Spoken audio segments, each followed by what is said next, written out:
ഇന്നത്തെ ടോപ്പിക് ഉപ്പുറ്റിയുടെ അടുത്ത് വേദനകളൊന്നും പറ്റിയാണ്. നമ്മളുടെ ഉപ്പുറ്റിയും കാലിൻ്റെ വിരലും തമ്മിലോ ഒരു സ്പ്രിങ് പോലൊരു സ്ട്രക്ചർ ഉണ്ട്. അത് പ്ലാന്റാ ഫേഷ്യ എന്ന് പറയും. അത് കാരണമാണ് നമ്മളുടെ ഈ ആർച്ച് വരുന്നത് ഫുട്ടിൻ്റെ. ഈ സ്പ്രിങ്ങിൻ്റെ മുകളിൽ നീര് വരുമ്പോഴാണ് ഈ പെയിൻ വരുന്നത്. പ്ലാന്റാ ഫേഷ്യാറ്റിസ് എന്ന് പറയും.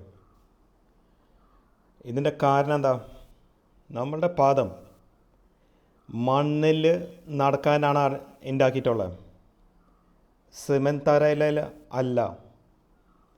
സോ എന്ത് പറ്റിയെന്ന് വെച്ചാൽ നമ്മൾ ഈ സ്മൂത്ത് സർഫസ്, തണുപ്പായ സ്മൂത്ത് സർഫസിൻ്റെ മുകളിൽ നടക്കുമ്പോൾ ആ ഹീൽ ഉപ്പുറ്റിയുടെ അവിടെ ആ സ്പ്രിങ് പോലെ സ്ട്രക്ചറിൽ, അതായത് ഇങ്ങനെ ഇരിക്കും, ഇതാണ് ഈ പ്ലാന്റാ ഫേഷ്യ. ഇതിലാണ് നീര് വരുന്നത്.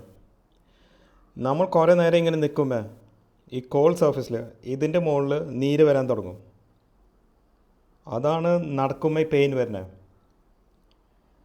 ഇതിൻ്റെ ട്രീറ്റ്മെൻറ്റ് ചെരുപ്പ് മാറ്റിയാൽ മതി. 2 കാര്യങ്ങൾ ചെയ്യാനുണ്ട്. ഇടുന്ന ചെരുപ്പ് സോഫ്റ്റ് ആവണം.